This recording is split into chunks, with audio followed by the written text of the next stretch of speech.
Hello everyone, welcome to this channel word track with PR. मैं हूं प्रियंका। शब्दकोश series में आप लोगों का स्वागत है। एपिसोड 11 है आज का और इस सीरीज में हम हिंदी टू इंग्लिश वर्ड सीखते हैं। चलिए स्टार्ट करते हैं। आज का पहला शब्द है कठपुतली। कठपुतली एक संज्ञा होता है और कठपुतली का इंग्लिश में बोला जाता है पपेट। कठपुतली को हम इंग्लिश में बोलते हैं पपेट और कठपुतली चलाने वाले को हम बोलते हैं पपीटियर। ठीक है, तो कठपुतली हो गया पपेट। कठपुतली किसे कहते हैं? आज खासकर आप लोगों ने मूवीज वगैरह में देखा होगा कि ऐसा डॉल या ऐसा पुतला होता है जिसे स्ट्रिंग से, हाथों से या और भी तरीके से चलाया जाता है। और कभी कभी यह एज अ रूपक, फिगरेटिव साइड से भी यूज, कॉन्टेक्स्ट में भी यूज किया जाता है। जैसे कि अगर आप कहते हो कि क्या तुम उसकी कठपुतली हो, तो यह फिगरेटिव टाइप से यूज हो रहा है। ठीक है, मतलब कि कोई आपको इशारों में इंस्ट्रक्शन दे रहा है और आप उसका बिना समझे, बिना जाने काम किए जा रहे हो, जो वो कह रहा है वो करे जा रहे हो, तो ये फिगरेटिव कॉन्टेक्स्ट में ये यूज हो गया कठपुतली। फाइन। तो एग्जाम्पल इंग्लिश में अगर इसका मीनिंग देखें तो a puppet is a figure moved by strings, hands और अनदर पर्सन। ठीक है, जैसे कि मुझे बोलना हो कि मेले में एक कठपुतली का खेल हुआ एक, तो उसे कैसे इंग्लिश में बोलेंगे? A puppet show was held at the fair। FAIR, fair मतलब मेला होता है। ठीक है, जैसे अगर मुझे बोलना हो कि वह दूसरों की कठपुतली बन गया, यहाँ पे कॉन्टेक्स्ट सेकंड वाला है, दूसरों की कठपुतली बन गया, मतलब क्या हुआ कि he became a puppet of the others। तो आई होप आप लोगों को समझ में आया हो और कैसे इसे यूज करते हैं ये भी आप ध्यान से देखिएगा। नेक्स्ट है, बहुत कॉमन वर्ड है जासूस बोलते हैं। जासूस को इंग्लिश में बोला जाता है डिटेक्टिव। ठीक है, जासूस, डिटेक्ट मतलब होता है पता लगाना, उसी से है ये डिटेक्टिव। तो जो पता लगाता है उसे हम डिटेक्टिव बोलते हैं और ये नाउन होता है क्योंकि ये एक पर्सन के बारे में बोला जा रहा है। फाइन। तो जासूस वह व्यक्ति होता है जो गुप्त रूप से, सीक्रेटली जानकारी, इंफॉर्मेशन इकट्ठा करता है, मिस्ट्रीज को सॉल्व करता है और क्राइम की जांच करता है, इन्वेस्टिगेशन भी कह सकते हो। ठीक है, तो जासूस का इंग्लिश क्या हो गया? डिटेक्टिव। इंग्लिश में बोले तो अ detective is a person who investigates crimes and gathers information. जैसे कि पुलिस ने एक जासूस नियुक्त किया है या अपॉइंट किया है, जैसे आप बोल सकते हो, तो इंग्लिश में कैसे बोलोगे? तो police appointed a detective. Fine. अनुभवी जासूस ने सबूत खोज लिया, तो कैसे इसे बोलोगे? The experienced detective found the evidence और फाउंड द प्रूफ। फाइन। तो जासूस का इंग्लिश क्या हो गया? डिटेक्टिव। नेक्स्ट वन इज विश्वासघात को इंग्लिश में विश्वासघात बोलते हो, धोखा भी बोल सकते हो। तो विश्वासघात को इंग्लिश में बोला जाता है क्या? बिट्रेयल। BETRAYAL।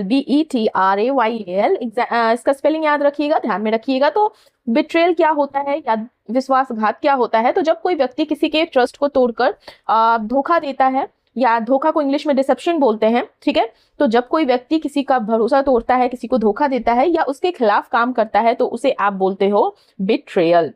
जनरली ये क्या होता है कि ब्रेकिंग समवन्स ट्रस्ट और बीइंग डिसलॉयल, तो उसे हम क्या बोलेंगे? विश्वासघात। बैकस्टैबिंग बोलते हो ना, बैकस्टैब उसने कर दिया, तो वो भी होता है विश्वासघात उसने कर दिया। जैसे कि उसने अपने फ्रेंड के साथ विश्वासघात किया, तो हम इसे कैसे बोलेंगे? ही committed बिट्रायल against his or her friend. ठीक है, विश्वासघात से रिश्ता टूट जाता है या टूट गया, तो the relationship broke due to betrayal. Fine. हमारा अगला शब्द है सहना। कहते हैं ना सहना या झेलना, तो उसे हम इंग्लिश में बोलते हैं एंड्योर। ठीक है, एंड्योर। टू सफर और bear something difficult for a long time. जब हम लंबे समय तक कोई व्यक्ति होता है जो किसी डिफिकल्टी को, किसी प्रॉब्लम को, किसी परेशानी को, हार्डशिप को, दबाव को, प्रेशर को जब बिना हार माने सहता रहता है, झेलता रहता है, तो वहां पर हम कहते हैं एंड्योर। जैसे आपने सुना होगा एंड्योरेंस पावर, मतलब इसमें एंड्योरेंस पावर बहुत है, इसमें एंड्योर करने की क्षमता है, मतलब सहने की क्षमता है। फाइन। टॉलरेट करना बोल सकते हो, बेयर करना, BEAR, बेयर करना बोल सकते हो, मतलब सफर कर रहे हो लेकिन फिर भी आप उस चीज को झेल रहे हो, तो इंड्योर मीन्स क्या हो गया? टू सफर और bear something difficult for a long time. जैसे अगर हमें बोलना हो कि उसने बहुत ही सहन किया है, तो ही हैड टू, उसे बहुत सहन करना पड़ा, मतलब he had to endure a lot. जैसे अगर हमें बोलना हो कि उसे दर्द सहन करना पड़ रहा है या पड़ा, तो she had to endure the pain. करना पड़ा में हैड टू लगेगा। फाइन। नेक्स्ट वन इज बहिष्कार का इंग्लिश होता है बॉयकॉट। ठीक है, किसी व्यक्ति या किसी संस्था, किसी वस्तु को, जनरली कोई भी एक्टिविटी हो, जब जानबूझकर आप विरोध करते हैं, उससे संबंधित कोई भी चीज जो है, आप उसका मतलब आप बहिष्कार कर देते हैं, आप उसको यूज करना बंद कर देते हैं, उसकी चीजें एक्सेप्ट करना बंद कर देते हैं, तो उसको आप कहते हैं ना बहिष्कार करना। ठीक है, बहिष्कार करना मतलब क्या कि अगर जैसे मान लो कि कोई कंपनी है तो वो कोई प्रोडक्ट दे रही है, आपने कंपनी को बहिष्कार करना है तो आप उसके प्रोडक्ट को नहीं खरीदोगे, ठीक है। तो ये होता है बहिष्कार करना, अ रिफ्यूजल टू सपोर्ट और रिफ्यूजल टू बाय और refusal to deal with someone और समथिंग एज अ प्रोटेस्ट ये एक प्रोटेस्ट करने का तरीका होता है, बहिष्कार करना किसी चीज का। तो जैसे मान लो अगर हमें बोलना हो कि लोगों ने उस प्रोडक्ट के बहिष्कार की घोषणा की या बहिष्कार करने के लिए बोला, तो क्या बोलोगे? People announced a boycott of that product, मतलब कि अब आप उस प्रोडक्ट को नहीं यूज करना है, किसी बहिष्कार करो, ठीक है। तो ये हो गया बॉयकॉट। नेक्स्ट है सहपाठी हिंदी का शब्द है और ये जो है फ्रेंड नहीं बोलते हैं, ठीक है। जैसे बहुत लोग हैं ना सहपाठी, ये मेरा सहपाठी है मतलब ये मेरा फ्रेंड है, तो फ्रेंड नहीं बोलेंगे, इसका करेक्ट इंग्लिश होता है क्लासमेट, ठीक है। एक ही क्लास में एक ही कक्षा में पढ़ने वाले विद्यार्थी को हम सहपाठी बोलते हैं। मतलब क्या हुआ कि जो छात्र या छात्रा, फॉर फीमेल छात्रा आपके साथ एक ही क्लास में पढ़ता है या पढ़ती है तो उसे हम सहपाठी बोलेंगे। A student who studies in the same class as another student, तो उसे हम सहपाठी बोलेंगे। जैसे मेरा एक सहपाठी बहुत अच्छा है या मेरा एक सहपाठी बहुत मेहनती है, तो माई क्लासमेट बोलेंगे, माई फ्रेंड नहीं बोलेंगे, फ्रेंड का हिंदी होता है दोस्त। तो मेरा एक सहपाठी बहुत मेहनती है, तो मेरा माई classmate is very hard working. मेरा एक सहपाठी बहुत अच्छा है, माई classmate is very good person, और जो भी बोलना हो बोल सकते हैं। या तो समझ में आया डिफरेंस। नेक्स्ट इज नीचा दिखाना, किसी को नीचा दिखाने को हम इंग्लिश में बोलते हैं ह्यूमिलिएट कर। टू ह्यूमिलिएट वर्ब है, ठीक है, क्रिया है। तो जब किसी व्यक्ति को सबके सामने इंसल्ट करके उसके सेल्फ रिस्पेक्ट को कम किया जाता है, तो वही चीज होती है क्या कि सामने वाले को आप नीचा दिखा रहे हो। अपमानित करना बोल सकते हो, तिरस्कार करना बोल सकते हो, किसी को शर्मिंदा करना बोल सकते हो। इंसल्ट जनरली ये पब्लिकली होता है, ठीक है। तो to make someone feel ashamed मतलब शर्मिंदा, और less important in front of others मतलब कि उसको महत्वहीन दिखाना कि लेस इंपॉर्टेंट है, उसकी कोई कीमत नहीं है। तो ये सब क्या हो गया? नीचा दिखाना। फाइन। जैसे अगर हमें बोलना हो कि उसे सबके सामने नीचा दिखाया गया या मुझे सबके सामने नीचा दिखाया गया, तो उसे सबके सामने नीचा दिखाया गया अगर बोलना हो तो कैसे बोलेंगे? He was humiliated in front of everyone, I was humiliated in front of everyone. Fine.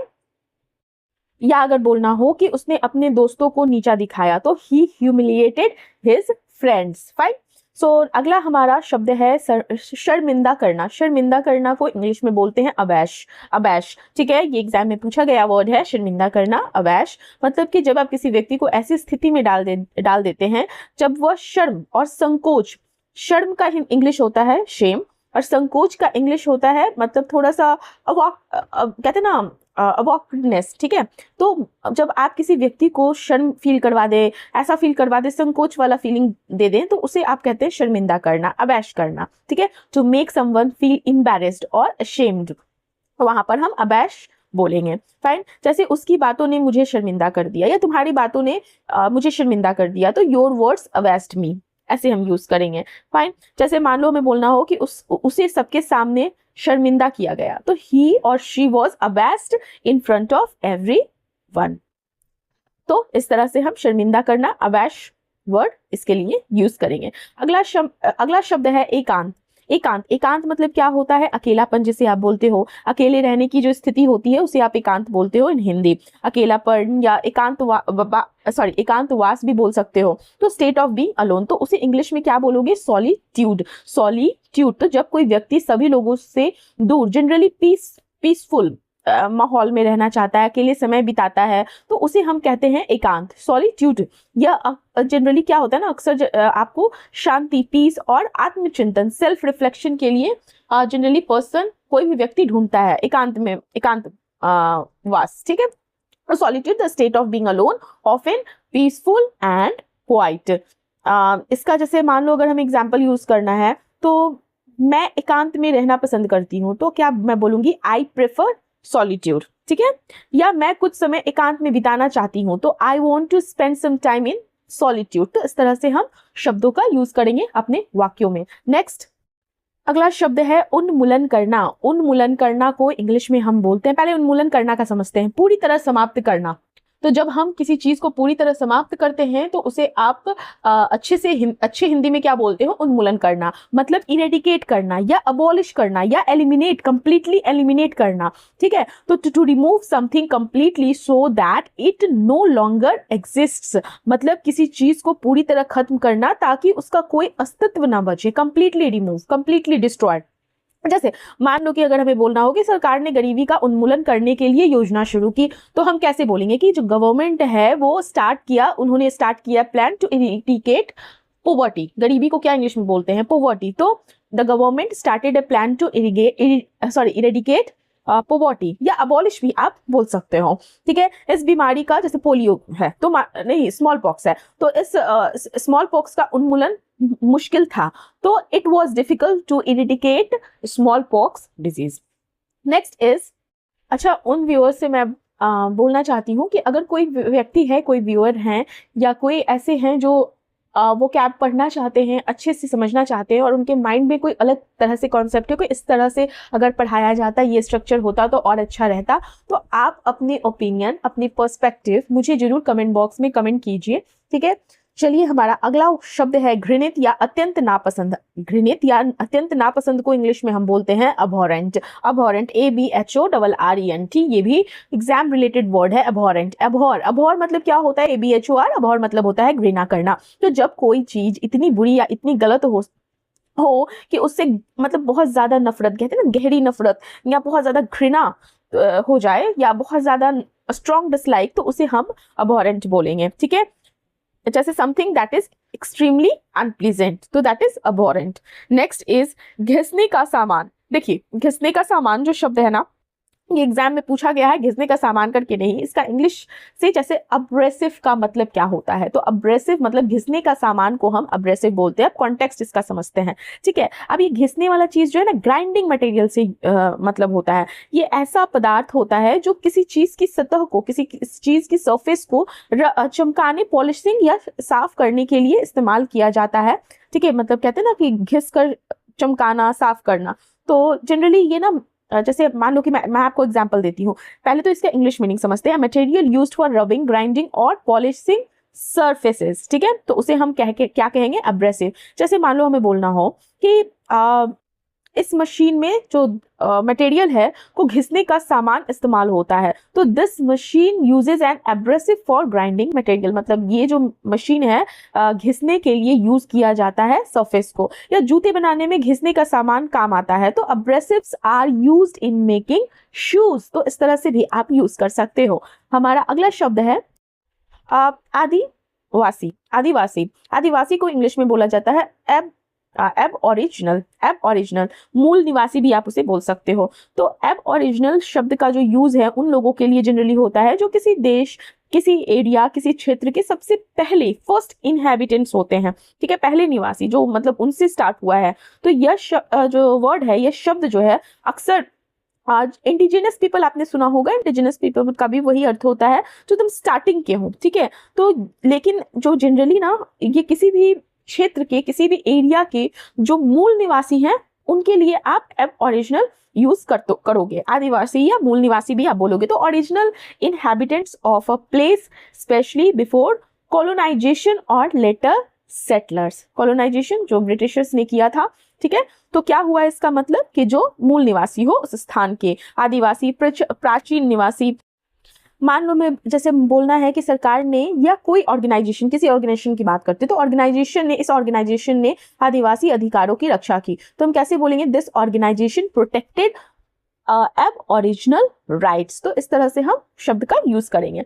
अगला वर्ड है, अगला शब्द है उतार चढ़ाव वाली आवाज। ऐसी आवाज जो ऊपर नीचे होती हो, ताल लय कहते हैं ना, थोड़ा सा ऊपर थोड़ा सा नीचे, तो उसे इंग्लिश में बोलेंगे हम कैडेंस। कैडेंस का मतलब क्या हो गया कि बोलने में या संगीत में आवाज की जो रिदम होती है, उतार चढ़ाव। तो यह किसी भी लैंग्वेज के बोलने के तरीके, या आप कोई पोयम की कोई पोयम पढ़ रहे हो तो उसका जो लय होता है, कोई म्यूजिक की जो स्पीड होती है, उतार चढ़ाव, तो ये सब चीज दर्शाता है। तो उसे हम क्या बोलेंगे, कैडेंस, ठीक है।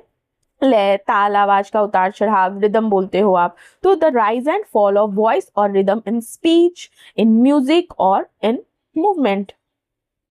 when we go through examples तो आपको ज़्यादा अच्छे से समझ में आएगा। जैसे उसकी आवाज़ की जो लय है वो बहुत ही शांत थी, तो इसे यहाँ पे बोल सकते थे Cadence of his or her voice was very calm. Next is षड्यंत्रकारी गुट या षड्यंत्रकारी समूह या गुप्त सीक्रेट ग्रुप जिसे आप बोलते हो, तो उसे इंग्लिश में कबल बोलेंगे या काबल बोलेंगे, ठीक है, दोनों तरह से आप प्रोनाउंस कर सकते हो। तो हम यहाँ पे काबल बोलते हैं। तो काबल का मतलब होता है ऐसा सीक्रेट ग्रुप, लोगों का समूह जो मिलकर निजी फायदे के लिए, अपनी प्रॉफिट के लिए या पॉलिटिकल कोई रीजन होता है उसके लिए छुपकर योजना बनाता है। और यह अक्सर जो है षड्यंत्र मतलब कॉन्स्पिरेसी की तरह होता है। तो कॉन्स्पिरेसी करना जिसे आप बोलते हो, तो बहुत लोगों का मिलकर जब किसी चीज के लिए आप कॉन्स्पिरेसी करते हो तो वहां पर आप एक शब्द क्या बोलोगे इंग्लिश में? काबल। गुप्त षड्यंत्रकारी समूह या प्रभावशाली छुपा हुआ ग्रुप या गुट जिसे आप बोलते हो, a secret group of people who plan together often to influence politics और एनी काइंड ऑफ डिसीजन। जैसे मान लो अगर हमें बोलना हो कि पत्रकारों ने एक षड्यंत्रकारी ग्रुप का खुलासा किया, तो क्या बोलेंगे? जर्नलिस्ट्स एक्सपोज्ड अ क्या? काबल। ठीक है, तो इस तरह से हम यूज करेंगे। हमारा अगला वर्ड है, अच्छा एक शब्द होता है स्त्रैन या औरताना गुण जिसे आप बोलते हो, औरतना गुण या औरताना गुण भी बोलते हो। इसका मतलब क्या होता है? तो ये जनरली जो शब्द है ना, ऐसे पुरुषों के लिए यूज किया जाता है जिसमें थोड़ा सा फीमेल वाली जो क्वालिटी होती है, वैसी क्वालिटी वैसा बिहेवियर जो फीमेल्स में होते हैं, जो वुमेन में होते हैं, तो उसे हम क्या बोलेंगे? एफिमिनेट। ये एडजेक्टिव होता है, ये किसी व्यक्ति की विशेषता बता रहा है, मतलब कि ये इस प्रकार का व्यक्ति है, एफिमिनेट है। तो एफिमिनेट वर्ड अक्सर ऐसे पर्सन के लिए, मतलब ऐसे मेल पर्सन के लिए यूज किया जाता है जिसका बिहेवियर, बोलने का तरीका, हाव भाव बहुत ही ज्यादा सॉफ्ट हो और जनरली ट्रेडिशनली ये बहुत फेमिनिन लाइक हो। ठीक है, यह शब्द जो है या वर्ड जो है नेगेटिव टर्म में ही यूज करते हैं, इसलिए सावधानी से इस्तेमाल इसका करें। अगर आपको यूज करना हो एफिमिनेट शब्द का तो अच्छे से इस्तेमाल करें, जहां यूज करना है किसी को भी ऐसे नहीं बोल दें।